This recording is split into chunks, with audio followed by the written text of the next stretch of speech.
Welcome to the Puberty Prof podcast, where information and tools are shared to help you have conversations about puberty and other growing up topics. Here is your host, Lori Reichel, the Puberty Prof, a nationally recognized health educator, author of the award-winning book, Common Questions Children Ask About Puberty, and creator of the Talk Puberty app.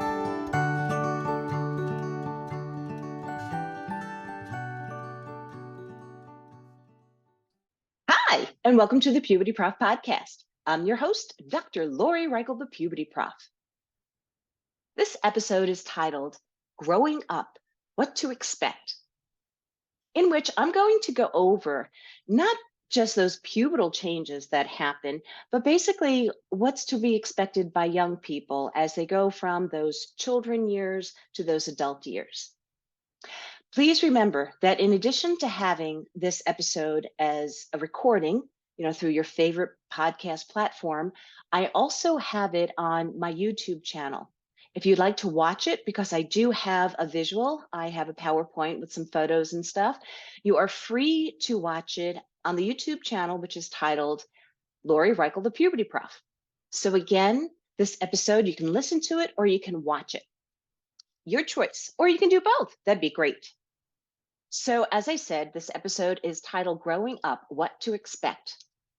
And overall, when we're talking about preteens and teens, we look at their health or wellness as having a variety of aspects. I know I'm the Puberty Prof, so people might automatically jump to the conclusion that I only talk about those physical changes. But the reality is that during those puberty years, there's so much else going on. What I mean by that is that there are social, mental, emotional, environmental, physical, and spiritual aspects that we have to consider. I call it SMEEPS. So if you're listening in and you used to be a health student of mine, if you hear the word SMEEPS, you might smile a little bit. So SMEEPS stands for social for the S, mental for the M, emotional for the E, environmental for the other E, physical for the P, and then another S is spiritual. So let me go over when we talk about wellness and these aspects or these areas, and what we're trying to do is make sure that people pay attention to all these areas, because if you look at your wellness wheel, like a tire on your car or a tire on a bicycle, we want to make sure that that wheel is as strong and efficient as possible. Because if you have like a slow leak, and I just put up on my screen picture of a flat or a flattening tire. If you have a leak, we know that for the tire that has the leak, it's going to impact the whole entire wheel. Even the base of the tire, it impacts it. And if we don't pay attention to it, it can get flatter and flatter and really do some unhealthy things to the tire. But when we look at that SMEEPS wheel, if we have something that goes on, for example, let's say that for social health, we have a huge argument with a friend. For preteens, that can be a major thing. Let's say that they no longer have their bestie as their bestie. That can impact all the other areas of health, which is why in this podcast, my attempt is to equip adults, it's to equip young people with as many tools as possible, that if they do have a flattening tire, if they do have an experience that they weren't expecting and that's not always so happy to handle, that they can at least figure out how to best handle it. So even if you're a parent or caregiver, if you have a child that just had a major argument with a friend, or they don't have a close friend anymore, how can you support their social health, which is then going to help those other areas of health? Long story shorter here is that all those aspects of wellness, they all work together so we can be the healthiest we can be. So to go more specifically into each area, let me go into social first, because that's SMEEPS, that's the first S. Let me go over what that means. And social, that deals with our relationships. So for young people, it deals with their peers. So if they're at a gathering, like somebody has a birthday party, they have peers that are there about their same age. It's going to include their friendships. And as children get older, their peers and their friends become more important. it's one of those developmentally appropriate things that they are trying to figure out more of who they are. And it's through relationships that we figure out more of who we are. They might have friends where they're more physical, like giving hugs or high fives, depending upon your child, because we do know that touch is very important. It helps with the oxytocin release. Certainly going through COVID, if you missed certain people in your life, you missed being with them and having that oxytocin release. So it's important. Other things that might come up with social health is that you might have a child that is, or you might be a child that's feeling more attracted to someone, you have a crush. So that kid that was annoying you in first grade might actually look more like a cutie patootie to you in the fifth grade. You might even question, what is love? And that's actually something I love to talk to young people about. Like, how do you know that you love someone? How do you know you can trust someone too? So if you're working with young people and talking to them about growing up, remember to talk to them about those social aspects between friendships, pressures from peers, as well as potential crushes they might have. Now, going to the M part of SMEEPS, that deals with our thinking, our decision making. So it's like, okay, as we get older, we have to figure out more and more for ourselves. Just like if you compare a child who's two to in the fifth grade, the child in the fifth grade is going to be picking out their clothes a lot more often, usually, than that 2-year-old. And that's something that's a great decision making process for them. So young people make simpler decisions and then they go into more complex decisions as they age. So something that's recommended is that we equip young people with tools to contemplate. How can we help them pause? I'm thinking of an episode that was done back in fall of 2021 of the Puberty Prof podcast, in which I had a guest talk about mindfulness, because even breathing exercises once a day for a couple of minutes help us remember to pause and contemplate, what are we trying to do here? In which, for this year in 2023, there's going to be an episode that really breaks down the decision making, in which when we try to make a decision, when we have to make a decision, we attempt to look at all the options, not just one or two, but 3 or more. And then we look at the pros and cons of each, and we attempt to make the best decision for ourselves. Going on to one of the E's for SMEEPS aspects. The first one, emotional, that I have on here deals with expressing feelings, coping and enjoying life.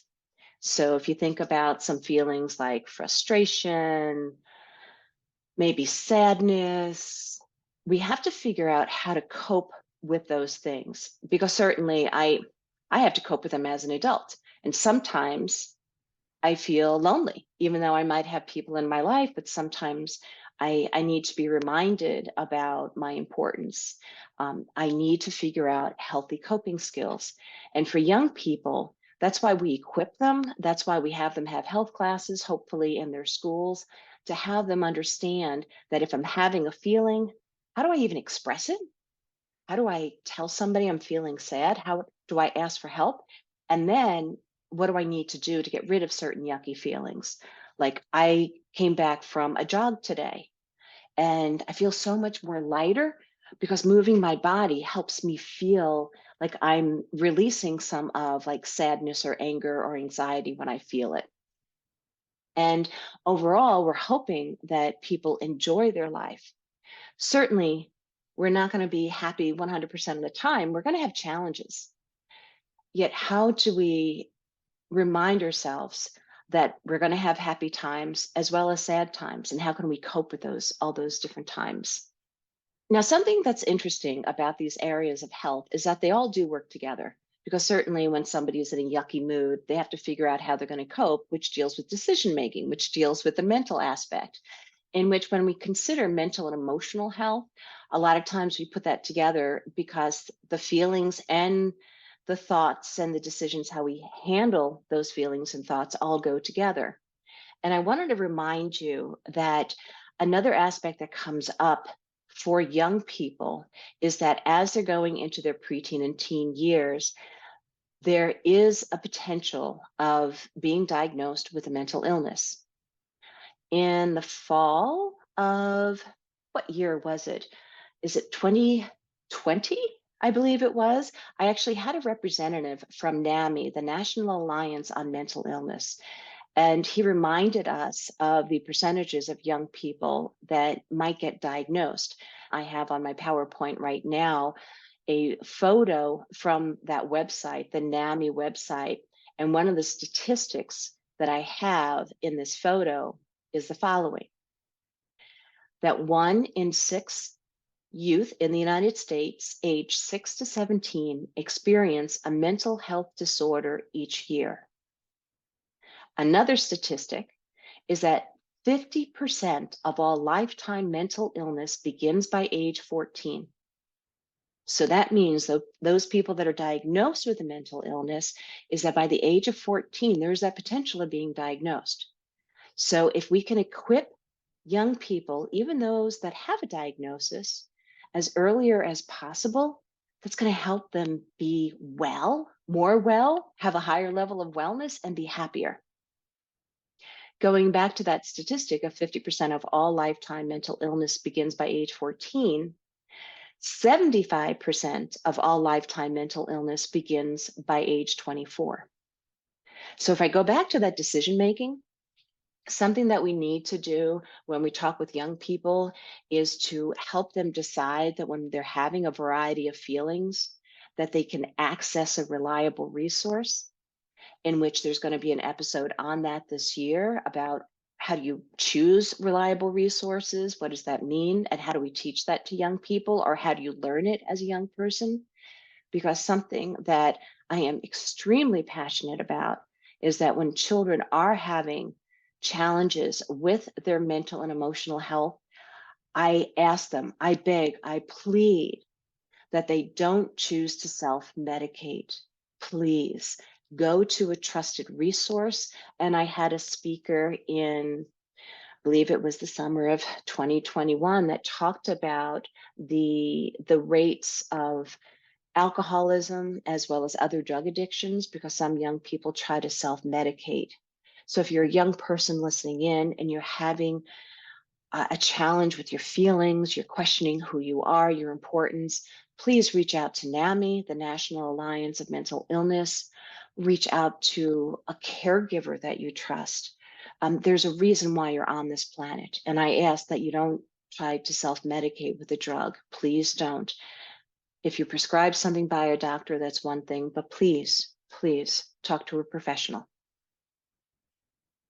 Okay, going on to another area of health is environmental, and which sometimes people are like, wait a minute, Reichel, you're pushing me here. What do you mean by environmental? Well, overall, I'll even have a pause for a moment here if I ask you the question of, when you're in a space that's really, really messy, does that usually help your productivity or weaken it?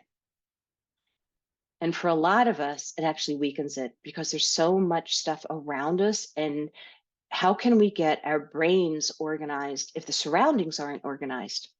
So something we might notice with our teens is that, or preteens, is that if they're feeling unorganized, helping them figure out how to organize things for their brain, because what's going on around them can impact them on the inside.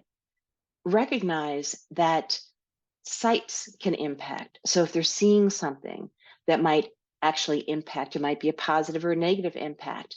And something, if they're allowed to have some color in their rooms, color does impact our feelings. Also be cognizant of the sounds that people are hearing.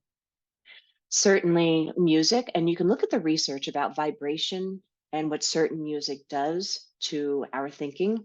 So be aware of sounds, even how we say things, even like our tone can be impactful. So be aware of what young people or what you yourself are surrounded by regarding sounds. And then the other part about overall surroundings, that's like if you are able to look at something with nature, even if it's a poster, something that you can even focus on and look at, because we know that when we're out in nature, there is a positive impact to our overall wellness, which is why I'd rather do a fitness walk or a jog outside, because I feel more connected. I feel grounded if I'm able to do that. Certainly sometimes with the weather, we can't do that, or depending if we're in a city setting or if it's not so much of a safe setting, looking at photos of nature can actually be helpful. So that is the second E of SMEEPS, which is environmental. So far I covered social, mental, emotional, environmental, which brings us to the physical, P. P is for the physical. And there's a lot of episodes of the Puberty Prof podcast that go over the physical changes and will continue in 2023. But to summarize some of the basics is to remember that puberty usually begins for most girls between the ages of 8 to 14, and for most boys between the ages of 9 to 15. After this time, it might be considered delayed puberty depending upon the child. So if you want to talk to a medical professional, I highly recommend you do that, because the medical professional might just say, well, you're one of the later people to go through puberty, which is perfectly natural for you. Or maybe there's something going on with the hormones in your body that can be checked out and fixed. Going back to the physical stuff of what happens, children are going to get taller and wider, and usually more girls experience that growth in height and widening out before most boys. And people can't control it. Hormones do. So we have this release of hormones during these preteen years. That's just part of growing up. Now, as these hormones are being released, and something we might overlook is that as young people's bodies are changing, question their self-image and their body image. So I ask, if you are an adult who is very aware of your own body image and not liking it, please attempt to demonstrate some positive habits to start loving your body. Children learn a lot about our behaviors, and then they might repeat it in themselves. So we want to remind them that, as we're going through stuff, sometimes we got through COVID and some people gain weight. Okay, so you gain weight. That doesn't mean you have to not like your body. Your body is awesome. So we can accept that our body's going to change, sometimes because of outside factors or inside factors like puberty. Other things that happen physically to our body is that we have more hair growth in certain areas that had maybe lighter hair, or we weren't aware of the hair. And that will be hair growth in the armpit area, in the genital area, for more boys on the chest and on the face, if their bodies grow that. For everyone, more leg hair. Body odor typically increases. The hormones change even like our pores in our body and the oils that are secreted, which can lead also to acne and pimples. So in addition to an increase in body odor, we can have more acne and pimples, and we might be moody, even though that deals with emotional health and we have to figure out how to cope, and that deals with mental health. Sometimes we're moody because we just have different chemicals going on, or different hormones being up and down in our bodies. Also, voice changes for a lot of people. It could be recognizable. Our genitals will mature. For most girls, the breast will develop, hips will widen, and the menstrual cycle begins. For some boys, they might also get some breast tissue in the chest area, and then it goes away over some years. So that's common for some. But overall, for most boys, the shoulders are going to widen, and they're going to have more noticeable voice changes that we can hear.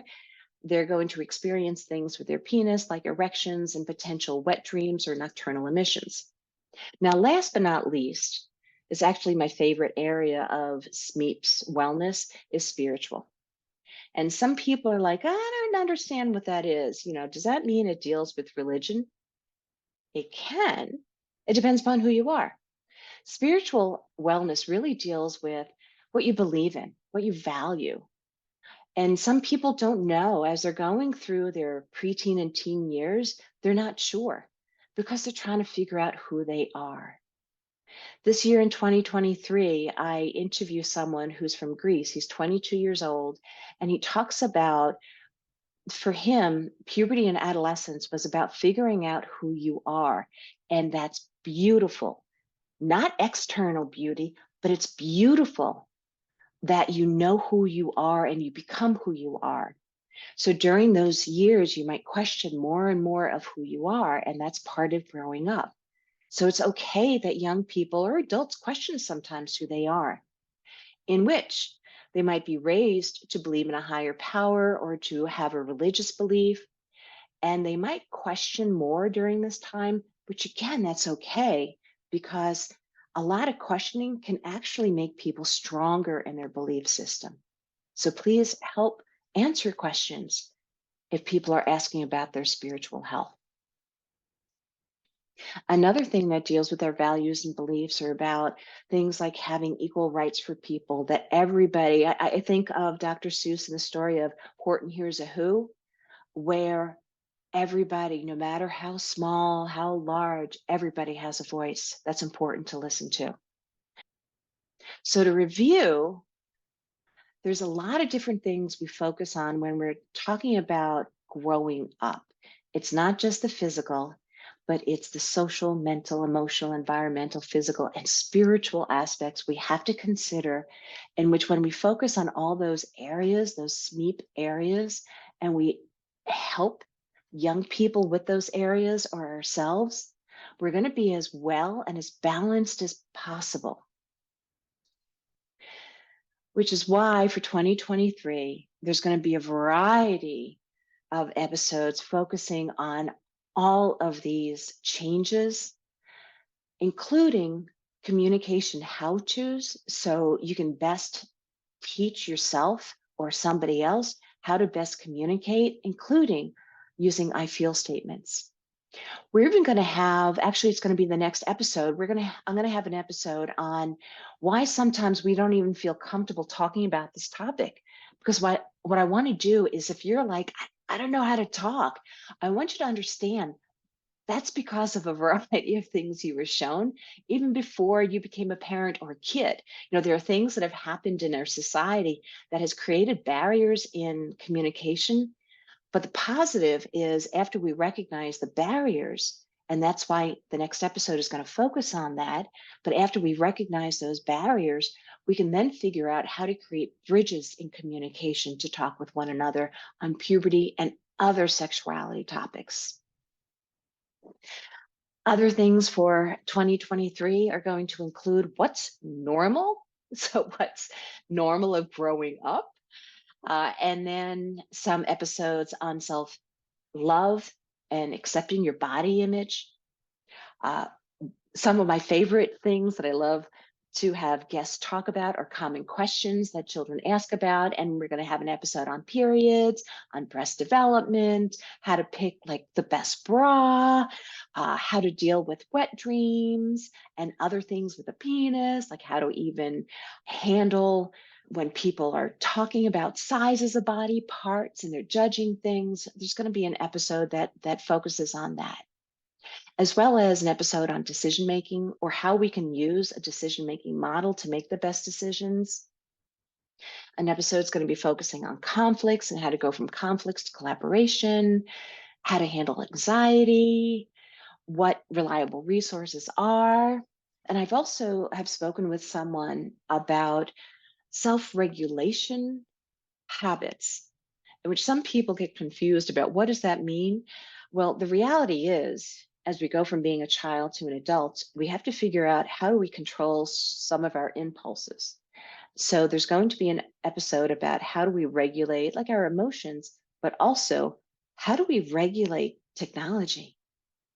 If you look at the research that's out there, our phones, our electronic devices, when we go to it, it deals with releasing dopamine when we go to like Facebook or Twitter or something. Like there's a dopamine release, and it's a different type of dopamine release than playing games with our friends. So there's going to be an episode about self-regulation with our digital products and just feeling like how we can handle our emotions.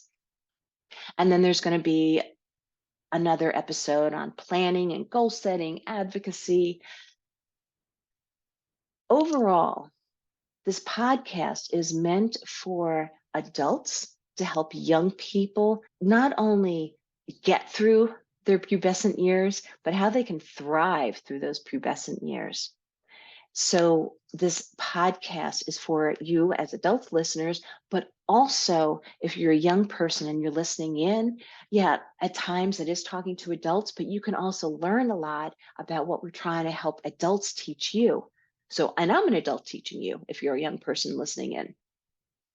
So some other things to remember is that there's a lot of changes that I just covered in this podcast episode.